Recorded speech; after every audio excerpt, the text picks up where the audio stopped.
Welcome to United Shades of Gray, Conversations of Race in America on WSGW. Now, here is your host, Kareem Bowen.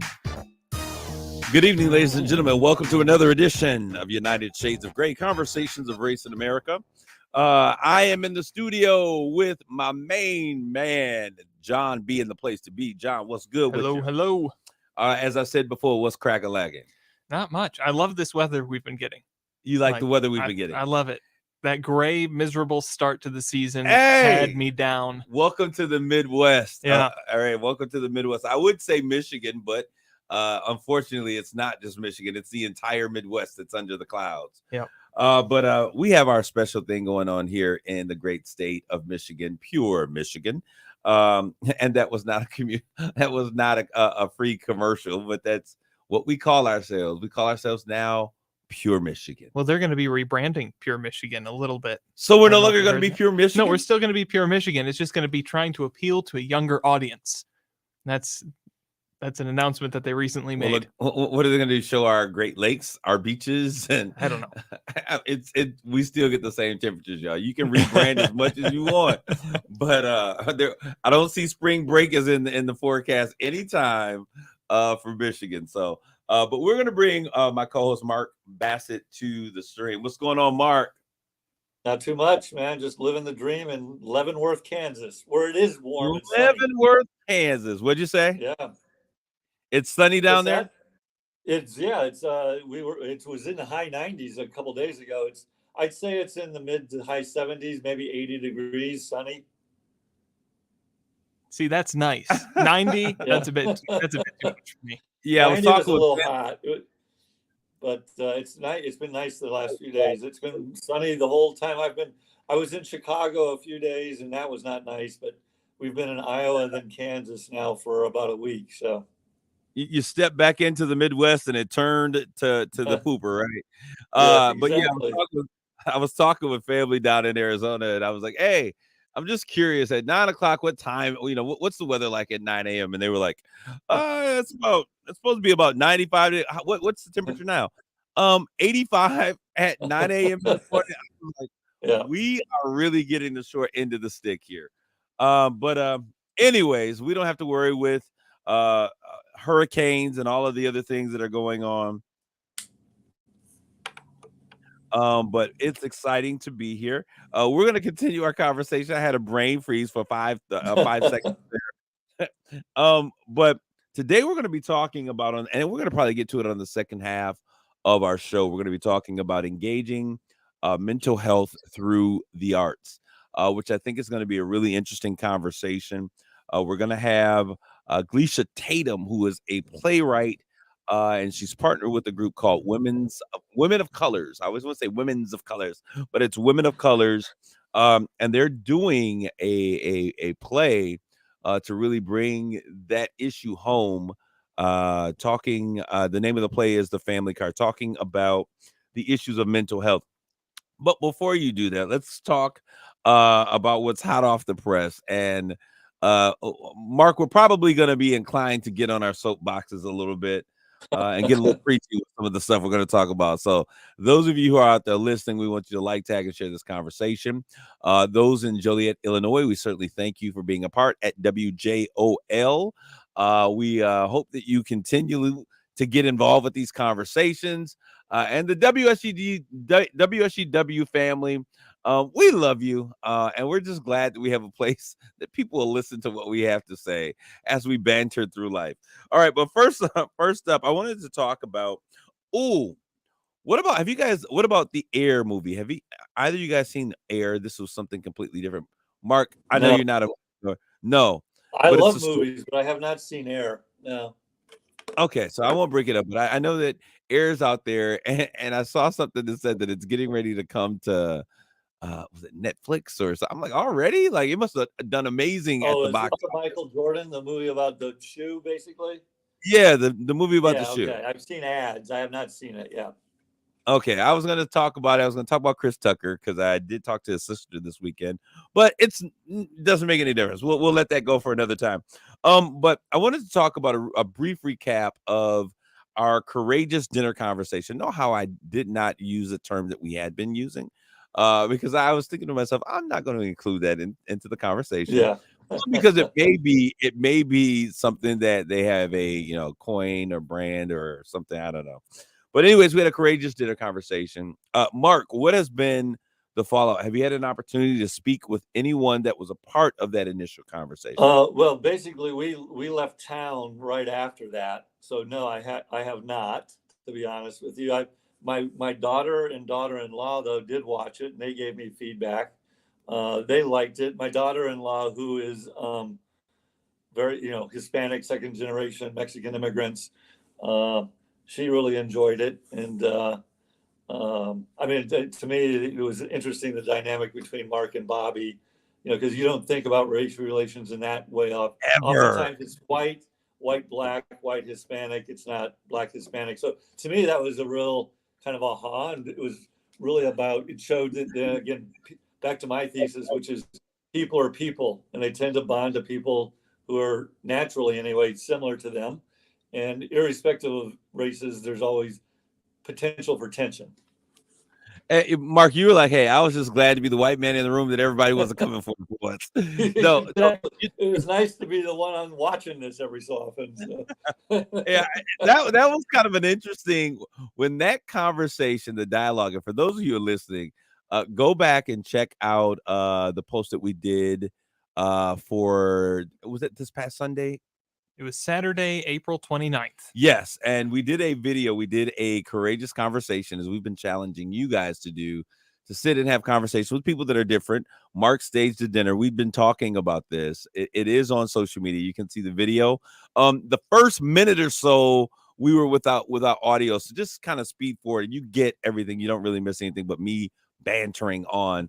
But you get the conversation, and it is really quite interesting.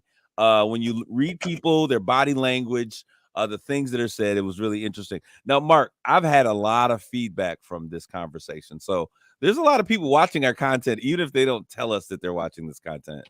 Well, I've often wondered that who the demographic really is. But, my oldest daughter says the favorite part of her show is when you tell me to be quiet, basically. What are you talking about on the recording that we did? Well, and it's been more than once where you've said, "Hey, would you please let me finish?" That's her favorite part of the show, when someone tells me to basically shut up. So I love you, Mark. Well, go ahead, Jonathan. Thing that I heard, and this might be a good place to set that record straight, is hey, there's a lot of white people for a conversation about diversity. Absolutely. Was that conversation about diversity? No, it wasn't about diversity. No, that was my take on it as well. Really? Yeah. So someone asked that question. Yeah. There's a lot of white people to talk. Well, I mean, because I think that diversity, even if we were going to talk about that, is something that has to be seen from both sides of a coin. And so I think that there is a conversation that quote unquote minorities of America need to have regarding diversity. There's one that white America needs to have regarding diversity. And I think one that is the biggest conversation is there's a conversation that white middle-aged Americans need to have as well, because I think that's a very different conversation. And I've often referenced, Mark, the show with Michael Douglas, Kirk Douglas. Who's the youngest? Michael Douglas. He does called Falling Down, and it really talks about all of these pressures of diversifying workforces and judges, courthouses and all this stuff. The impact, and I can understand the emotional impact and the trauma that would go with thinking that the world is trying to make me obsolete. So I think that so the diversity is something that is just not from one cycle or one side, but it wasn't a conversation on diversity. It was a conversation on race. And I think that a lot of feedback that I've been getting, what was one of the conversations? It was a lot around the same conversation, that Black and Hispanic conversation. As a matter of fact, I was contacted by another leader in the Hispanic community that says, "Mr. Bowen, your understanding of things is probably closer to where I am." So they were, and they asked if we could sit down and have conversation about, where I think our relations are. They thought that it was one of the strongest coalitions that was there, and it was so vitally important. And I told them thank you. They were in communication with Mr. The other individual that was a part of that conversation, and said that we don't agree with his stance on some of these things. And so I'm interested in looking, having that conversation with them. But I think that it's interesting because whenever you can, and that's why I wasn't offended. I'm never offended by these things, because if they can create an opportunity for us to have a deeper, more meaningful conversation, then that's a win. And so, yeah, so I think it was good. So Mark, No, your daughter-in-law, what's her name? Monica. And so is she Hispanic, but she has a very strong Mayan presence? I mean, yes. So she's 100% Mexican, second generation. Her parents immigrated. But she, to look at her, she's she's very Mayan, so very strong Mayan background so less European, kind of Mexican, more Mayan Mexican. So I'm curious, did she have an opportunity to watch the show? Is she one of the she ones did. and what was her thought? What were some of her thoughts? Yeah, no, she found it really interesting, and I mean, she likes our show because I think it gives a forum to have the kind of dialogues that she thinks are very helpful. As I've told you, I think off air, one of the things she struggled with, she's worked very hard. They came from a very poor family. She worked very hard, and then was basically, I would say, middle class professional. Met my son, married to my son, who's obviously very white, and they have kids that are very light skinned. And so if she's out with the kids, it's not uncommon for her they think she's the nanny. And, obviously that can be pretty insulting. And, if she shows up into Tiffany's, they kind of follow her around. And and that's where, for me, it became very personal of like, it's one thing to hear someone you don't know talk about it, but when your daughter-in-law, who you love and respect dearly, talks about it, it really hits close to home. Well, and I think that that's important. I'll tell you one of the issues, and Attorney Dotson brought this up in our dinner. When he was talking about, I'm tired of doing the work on understanding what's going on with race. I take a different approach, because I think that one of the issues, and whatever reason it's this way, people are going to be more open to having conversations when it affects people that they're close to or they consider friends. Especially, I'll tell you right now, I got white friends that I grew up with. Parents were racist, wouldn't have any conversation, but their children were, had opportunities to connect and come over for sweet potato pie, as we were talking. And, we had those relationships and bonds that, younger siblings ended up with having biracial children. And those racist parents had to look at life a little differently. They, disown the kids for a period of time, but kids have a way of changing your whole perspective, especially grandkids, on everything. And so now I see them with their biracial grandchildren, and they're so excited and loving and caring. And I think that we just have to find ways to connect with people with the things that are important to them. And then when they see those important and those conversations that they have issues with attached to people that they love, it kind of changes their perspective. But anyways, I just was great. And I thought, again, like the Roushes again was, you could tell they're a little bit uncomfortable at the beginning, but I haven't spoken to them yet. I will when we get back. But, I think, again, it's when you're not thrown in, when you don't have those kind of experiences where you are interacting, it can be scary. But once you start to sit down and meet and talk, it takes that fear away pretty quickly, I think. Well, Mark, I didn't think that the Rushes felt. I think that they were cautious. Being cautious. That's a better term. That's exactly what I was going to say. Cautious is a better term. But as they were experiencing, I recognize the importance of education when it comes to having conversations about race and other issues, because they were definitely they understood some of the issues, and the conversations that they were having and the statements that they were making let me understand that they are at a place of seeking to understand that whole space a little bit better. Yep. So I was impressed with them. But Yeah. let's move on. I was gonna talk about something else first, but I gotta jump right into your main man, number 45. This is this is Jonathan's vote for Pedro moment. He's gonna give his little stopping speech. But former President Donald Trump was found liable, and I use the term liable, not guilty, for civil in this civil sex case against E. Jean Carroll, who appeared to be pretty sharp, and I thought she was quite good looking, even though he said that she wasn't his She was type. a former Miss Indiana. She was very good looking. Yeah. Oh, that might be why he confused her with his wife Marla Maples.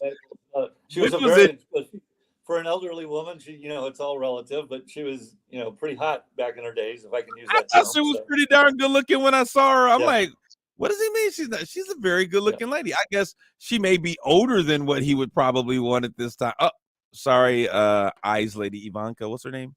Ivana. Ivanka was the first wife that passed, and now there's Ivana. Melania. Yeah. Melania.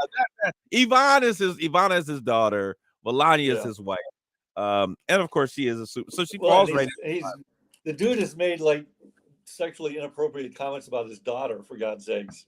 Well, one of the issues with the case, and they're already starting the appeal process, I'm sure, is that they're going to appeal the fact that the Access Hollywood tape when he was running for office the first time, that they allowed that in, and it's when he said that when you're a celebrity, you can just grab women and kiss them and grab them by the female genitalia, and it's acceptable because you are a celebrity. Not really good for a defamation and a sex abuse case to be a part of the conversation. Well, I think during the deposition he actually reiterated it, and he basically used the term fortunately or unfortunately. Fortunately, unfortunate. What is wrong with your guy, Jonathan? What is happening here? My guy? No. No. He is not a good person. He is not. I'm capable of separating the person from the policy. You take a look at Joe Biden and all the things he's alleged to have done. Take a look at Hey, I'm gonna tell you, if Sleepy Joe ever said he likes to grab women by the genitalia and kiss them inappropriately, whatever he wants to, I wouldn't be for Joe Biden's policies. I wouldn't be for Joe Biden as a person. I'd want Joe Biden to go and hide under a rock, because even though you can have good policies, I still have issues with people who lack integrity and character at a base level. Like, come on, we can't do this to women. I'm fighting for the women now. Go ahead. Okay. Name the last president who was a good person.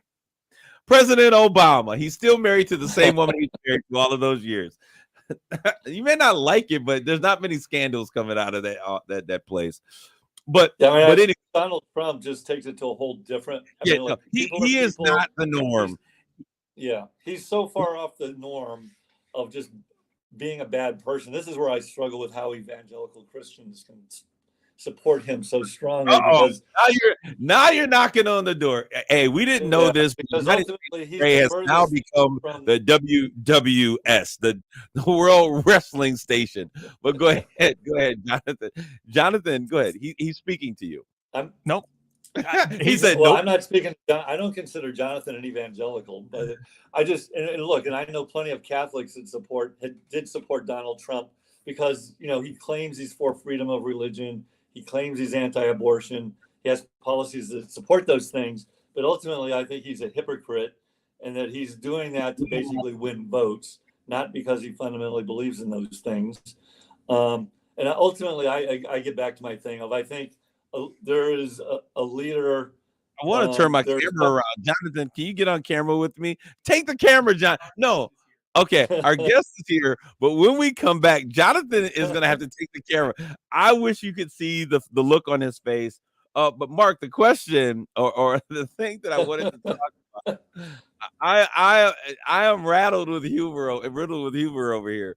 Do you think that this is going to make any significant difference with the base, the Republican base? No, absolutely not. I think he's even said it. Like, I could walk down Fifth Avenue and kill somebody, and I'd still have I mean, I don't think, there'll be people that think this is bogus. There'll be people that think this is made up. It won't make a difference to his base. They'll still vote for him. It sounds like the person who's going to be shooting in the middle of Times Square is himself in the foot, because I just don't understand what he's doing here. But anyways, he was found guilty. $5 million ordered to pay. He's good at not paying people, so it'd be interesting. Yeah, he won't pay. I mean, the funny thing to me is, like, he's now claiming he didn't get a chance to defend himself when they gave him every opportunity to defend himself. Yeah. So the judge, who was Judge Lewis Kaplan, gave him 3 additional days to determine if he wanted to come in and he wanted to defend himself or not. But he didn't. And so I think it's crazy. So they went by his deposition, and the deposition, oh, Jesus, you're absolutely right. I don't know the woman. She's not my type. Can you take a look at the picture? Well, that's my wife. It's your wife? Like, which picture? That one right there. That's my ex-wife, Marla Maples. No, that is the plaintiff that you said wasn't your type. You happen to be married with somebody that you're confusing her for. This is ridiculous. And so, Jonathan, I asked the question. I want to give you a chance to speak. John, we got 3:15. Hey, this is the first time I'm going to yield this time. What are your thoughts? Because you didn't get a chance to speak before you stepped out. They got him on a civil case for doing something vile. Yes, he's a terrible person. I will agree with that. But I'm going to vote for him. No.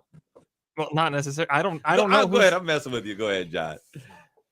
I'm capable of separating my personal opinion from my professional opinion. Oh, I am. If you know what I'm saying. Absolutely. As far as that's concerned. Because Mark, if you knew what he said about you when we weren't working, you'd understand. I'm joking. I know people have said a lot of nasty things about me. That's okay. Oh, we can work well together. Let's make it happen. No, good. I'm glad justice was done. Okay. Okay. Well, if you guys want to know more about this, it's kind of interesting because today he's gonna be. The timing could not be more atrocious. Today it's at 8 p.m. He's going to be doing a town hall with CNN, and it's Caitlin Collins that's going to be asking the question. She happens to be a woman. This is going to be a part of the conversation. Would you allow him to do this if he was your client? No, but I don't think he listens to anybody. Not at all. I mean, I think that this is about to be crazy, but Access Hollywood, access. Great ratings, which is all he cares about. I mean, well, I think he knows that he'll get his vote no matter what. That's what he knows. And if I say this all the time, if it's him against Joe Biden again, I don't know what I'm going to do, man. I don't know. What I say this. I say this all the time. I love Donald Trump for television. He is good for TV. I certainly wouldn't expect him or hope that he would. I mean, he's leading the Republican candidates. He is looking to be more and more the choice for the Republican Party for the nomination. I'm holding hope that doesn't happen. So. DeSantis's numbers are dwindling. He was at about 29%. He still hasn't, I guess, thrown his hat in the ring officially, but he's dwindled down to 21%. Donald Trump seems to be gaining steam.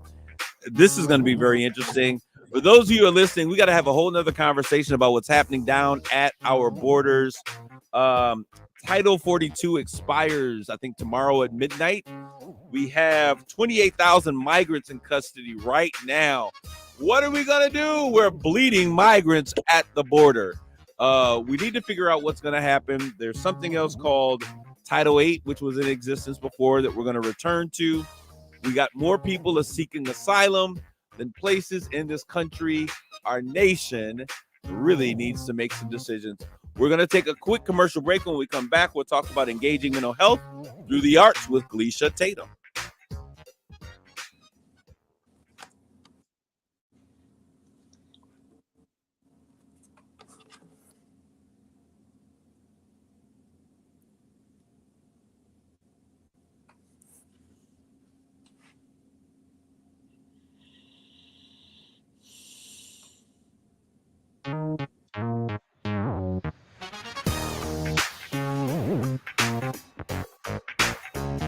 You're listening to United Shades of Gray on WSGW. This is Kareem, and we're back with more United Shades of Gray, conversations of race in America. Well, we ended with Donald Trump, the president, and now we're going to talk about the president of the PTA. No, I'm just joking. We have with us in the studio, Gleisha Tatum. She is a playwright, and she's been doing this for a little bit of time. I know that we said that the conversation was engaging mental health through the arts. Gleisha, welcome to United Shades of Gray. Thank you very much. I'm so happy to be here. Thanks for having me. All right, you got to get closer. Okay. Yeah. Thank you for having there me. you go. now you can say it. It sounds soft. Thank you for having me. Oh, thank you for having me. All right, we got Mark Bassett. He's not in studio with us today. My co-host Mark, say what's up. Hey, how's it going? Pleasure to have you on the show. Nice to meet you. Thank you. Hi, Mark. And you've met Jonathan B. He's John B. in the place to be. That's the name that we've given him. Okay. All right. That they've given me. Yes, I had no yes, hand yes. in that. We had to give him some street cred. Other than he's just Jonathan Dent. But anyways, Is we that thank a you, Fila John. hat she's wearing? I can't see the logo on the hat. Is that a Fila Yeah, hat? it is. Yeah, but she's not. She's She's not rocking being the endorsed. Fila. No. I'm not endorsed. I'm just covering up a. But the bad fit hair is straight, day. though. I gotta I give you know, some right? credit. The whole red and black- yeah, Yeah, right. she's got it all coordinated there. All right, so Gleisha, we are talking. Let's begin talking about why mental health. Okay, you guys are looking to do something. We'll talk about the play specifically, Yep. but why mental health? Well, I think that we're all dealing with some level of mental health issues on one level or another. Our country is going through, our world is going through a very traumatic, troublesome time with folks who are finding ways to cope that are harmful, that touching our lives. My daughter the other day was across the street from an active shooter, a little too close to home for me in Atlanta. She's right across the street and was in the building for an hour before they were notified that there was an active shooter. So the grace of God, and a little too close to home. So that's happened a few times. And so mental health obviously is something post-COVID, especially, that we are dealing with, some of the fallout, I think personally, from COVID and folks being, kind of closed up and closed in and not really able to get out and deal with issues and talk to folks. And so that's a thing. And then we have to deal with things like depression and our young people and suicide and the numbers being up. Even in the Black community, the numbers are increasing. And that's not something traditionally we've seen in our community, in the Black community. So I think it's time, past time, always time to talk about mental health, good mental health. I'm glad that you're here today, because I share with them all the time. It's my show, but I'm outnumbered by two white guys that are sharing the spotlight. I do that by choice. But I tell them it because Mark talks about going to see his therapist and this and that and the other. I know, we didn't go see therapists. Black folks in Black communities, you go pray about it. You go talk to your pastor. Big Mama and them. Yeah, go talk to Big Mama and them. They're a wealth of information. Yep. But we didn't talk to people. And so the name of the play is The Family Car. The Family Car. Yep. And so this was inspired. Let's talk about how this relationship, because I know that it's your play, your writing company, your theater Evoke company Productions, and I had a couple of co-writers this time around, Twani Gray and Ariel. Twani's therapist right here in Saginaw, and Black male therapist, which is pretty amazing. And Ariel is a playwright director out of Detroit, and we did some work together, and she's amazing. So brought her in on the project, and it's been great. And you guys have partnered with an organization that I considered amazing. Yes. Women of Colors. Yes, Women of Colors with Evelyn McGovern. Yes. Vicky Hill's a part of it. I mean, just a wonderful group of Christy Phillips. There's just so many women that are connected with Women of Colors. And so I say that because Women of Colors has been doing a great deal of work in the space of just really coping with issues.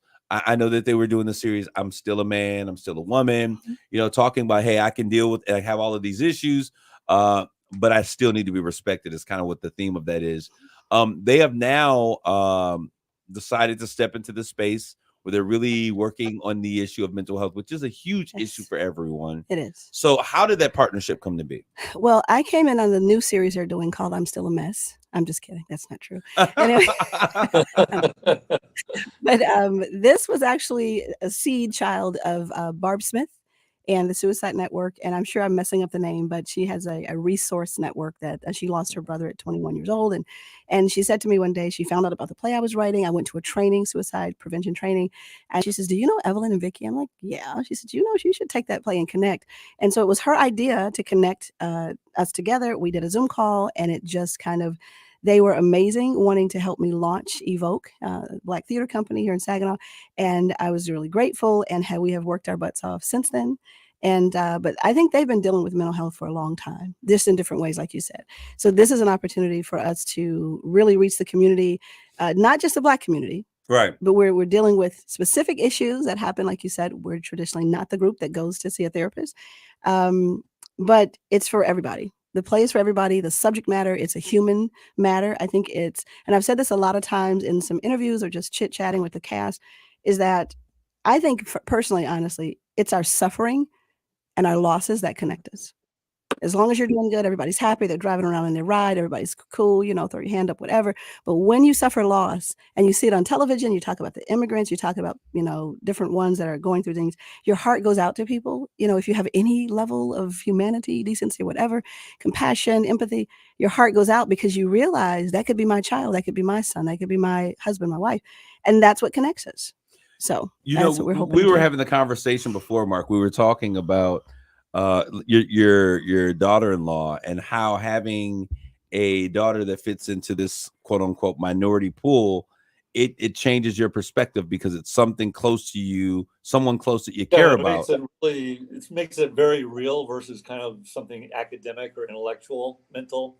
Like and when you can see the pain on their face and you have a personal connection with them, it just changes it somehow, makes it much more real and something you care more about trying to do something about.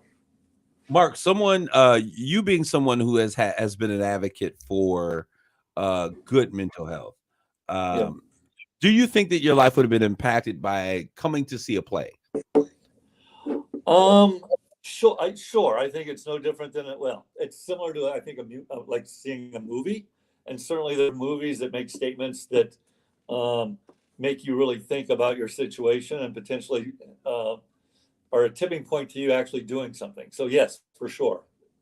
All right. So Gleesham, you're going to have this amazing play that's coming out. Mm-hmm. The Family Car. We don't want to give away the details of it, but let us know. So this is obviously to do, is it challenging and thought-provoking? Yeah, definitely challenging and thought-provoking. You know, always people advertise plays saying we're going to laugh, we're going to cry. I promise you, if you leave there and you didn't cry, you probably do need to talk to somebody because it's something's pent up that you're not letting out, because there are so many moments. And I said when we were writing it, I want to give people a place to cry, a place to remember, a place to think, a place to process. So much happening. And for all of these people, hopefully all these people, to come into a room together and watch a family go through losing their daughter to suicide. The play is not about suicide per se, but that is the particular loss that they've suffered. And all of the questions, what was the tipping point? Because the daughter in our play had a history of mental health. And the interesting thing is that I started writing this play back in June. Actually, I started writing this play a few years ago, but really, really started writing it in June and got to like September with all these details and these names and these family members and the characters. And someone said, you need to talk to this particular woman. And I did. And I found out I was writing pretty much her story. She had lost her daughter to suicide. She had jumped from the Zewalki Bridge some years ago in our area, of course. And I had named the character something very close to her name. So it was really kind of meant to be, I think. There's a grandfather in the story. She was very close to her grandfather. So there are a lot of parallels. And that just gave me more drive and passion to really do my due diligence in telling the story in a way that really people could relate to, because these are your aunties, these are your grandparents. We deal with dementia a little bit, very challenging. And there are some people in the play that are not very savory. We have pastors in the play that get to threaten people, which I don't think they get to do every Sunday. So that's kind of cool. But yeah, it's really challenging in terms of how we view coping and our traditions. So pretty cool. Let me ask you Where's this the? question. Go ahead, Mark.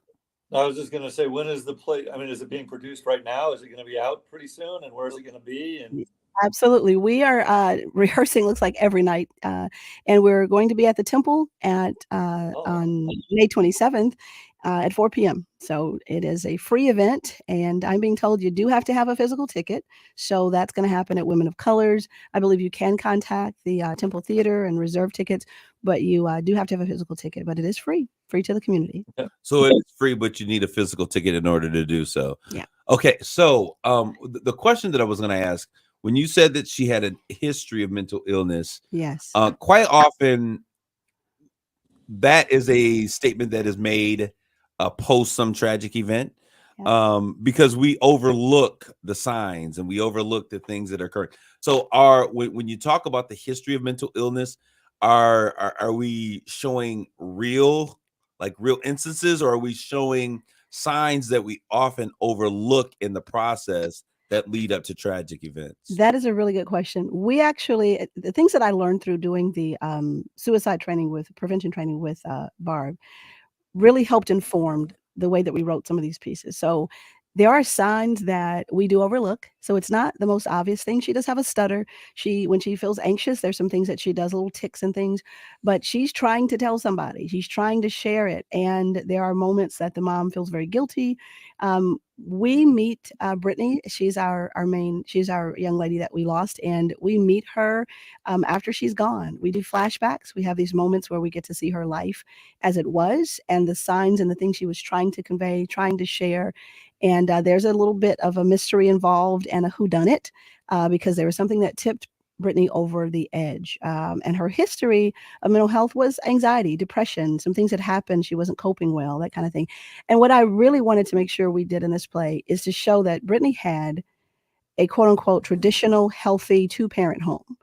So this is not that thing you can point at and say, oh, well, there you go. She didn't have her dad in the home, or her mom was on drugs, or da da da da.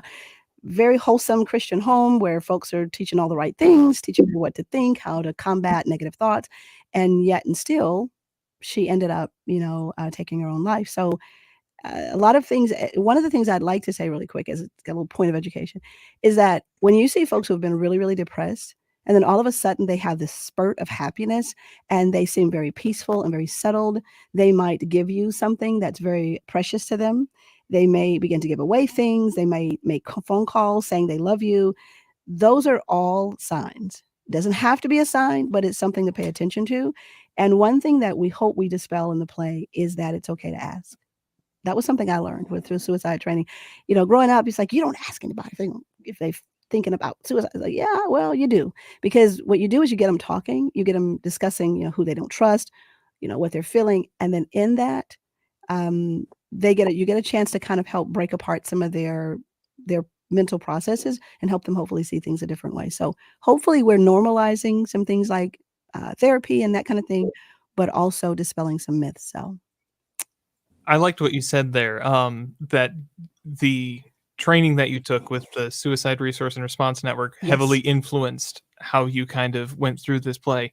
I've been through that training a few times, but just based on, yes. Mark, we're learning something new about this guy. When he said that, I about fell out of my chair, because I've never gotten the impression because we've talked about mental health multiple times, that Jonathan would kind of. He's never told us. I never knew that you were trained, and I guess it didn't work then if you didn't feel safe talking to me. But what you're saying, and especially with it's okay to ask and dispelling that myth that it's not. It's exactly what you get trained. And I think that it's interesting. It's an interesting take, because you can sit in a classroom and you can, A, yes, it's okay to ask someone. B, you should talk. These are signs. It's different to show it in a different format on the stage with actual people who are acting and who are showing you those emotions. Absolutely. I think that has the potential to be very powerful. Well, I appreciate you saying that, because we haven't gotten through many rehearsals without there being tears. our main character, Nicole Mays Dixon, she's a mom who has lost a child, and she sings a song called "Why." We were blessed to write a couple original songs, and in writing that song, she helped me write it, and she wrote it from her pain. She wrote it from her experience, and the first time she really sang it, it was over. People were walking out of rehearsal, going to the bathroom. She herself barely got through it. I was a mess. I cry easily anyway, but I was really a mess. But it was like she tapped into the humanity of everybody in the room. And when she asked the question why, for me, and I haven't, gotten a chance to say this yet, but, losing my mom in 2016 devastated my life. I just never imagined life without her. And 2 years later, losing my big sister, who was like a mom, all of that working against my mental health, I had to find ways to kind of come back. And so our message is not that you ever fully, you don't get over things. You don't get over things. You get through things. You manage them. You manage them, and you Yeah. have to find ways. And whether your thing is, I don't want to even start naming the vices that we have to try to get through things, because we'll be here for another hour. Because I know, people turn to all kinds of things. However, we're hoping we're showing a healthy way to get through things, and you don't do it alone. That's numero uno. You don't do it alone.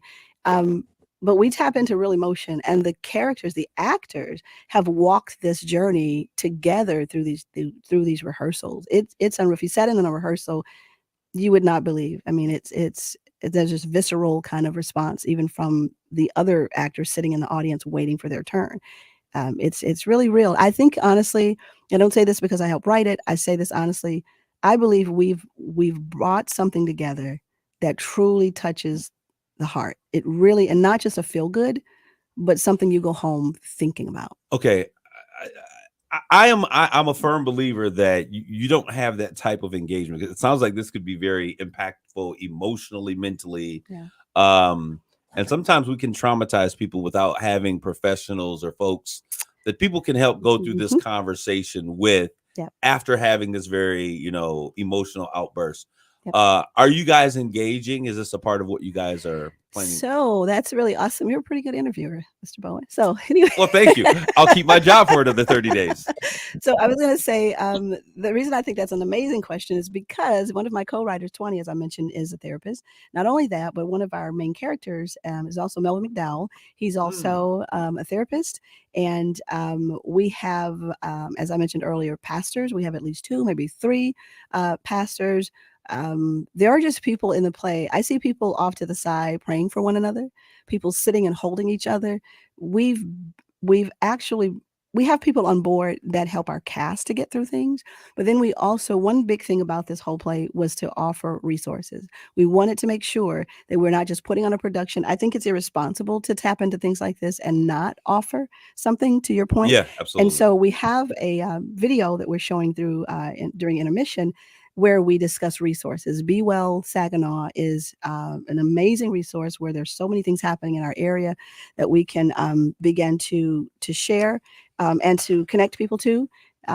There's all kinds of different folks you can talk to. So I just want to remind everybody, that the play is May 27th, 4 p.m. at the Temple Theater. And we're hoping that everyone will come out. Bring your families. This is a kid-friendly show. We do have a couple issues that come up, but nothing is done in an exploitive way that you have to. We even have intimacy training. We have a professor from SVSU, my former professor, Tommy Wedge, who's coming to do intimacy training because there are some moments that we have to deal with.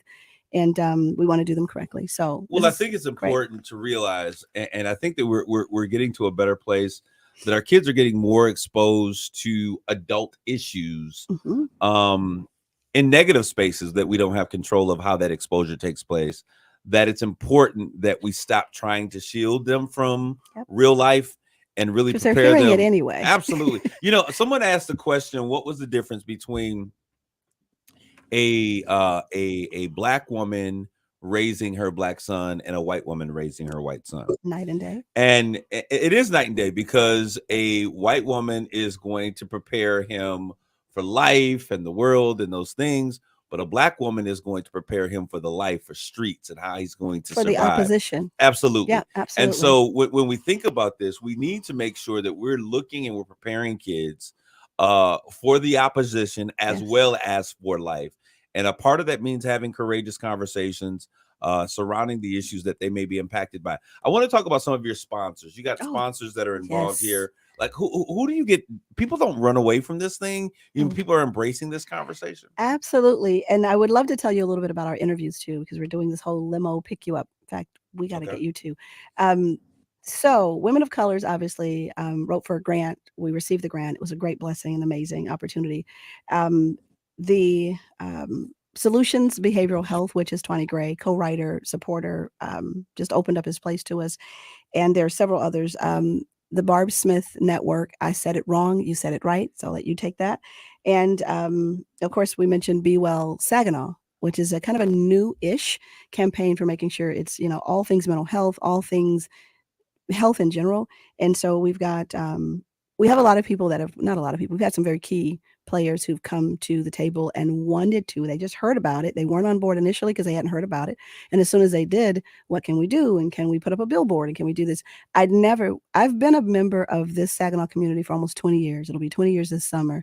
On my birthday, actually. I moved here on my birthday 20 years ago.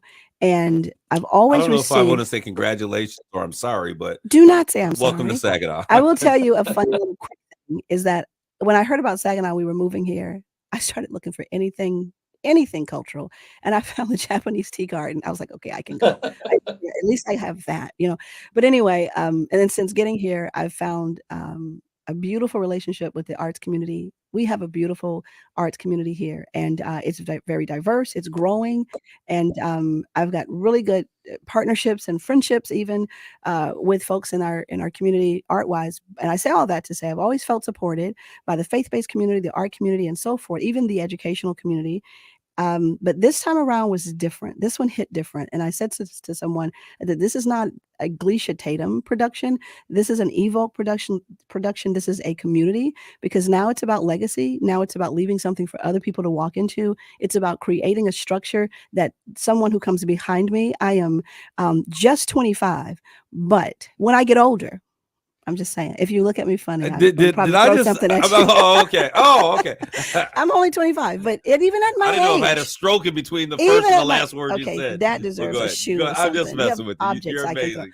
So, but even at my age, and I'm beginning to have like that seasoned age, I'm beginning to think about that next step. And legacy is everything, because it's no good to shine and be that star that just flickers really bright and then you just fizzle. You have to leave something for the next generation. And that's my interest. My daughter's a theater person. My son is a theater person. And I'm just not only looking at them, but our city. We have a lot of Black actors and performers and potential directors and stage managers and playwrights. This is not my thing. This is for us to say, hey guys, this is possible. And I have to be careful when I start talking about it because I get super passionate. But we have to create a space, a safe space for people to come, but people of color who are not always considered in the selection of plays in our area. And I say that with the understanding that they don't always feel confident that they can cast those plays. So it's kind of a catch-22 thing. It's like, it's this rotation of, we don't know if we can cast it, so therefore we don't buy the rights to the plays that people of color would want to do. But then if you buy the rights and they don't do it, or we see that you're not doing them and offering them. So this whole thing is about creating this space and something that has longevity, that won't go away when Gleisha goes away, because I won't live forever. But these folks have come and supported everything about this play. I think it's because it really, really touches a part of all of us. Well, once again, the name of the play is The Family Car. It will take place Saturday, May 27th at 4 p.m. You do need a physical ticket, so we need you to connect with either Women of Colors here in the theater, or they're on social media. You can call over to the Temple Theater. And I know that they do walk-ins. They do have availability there.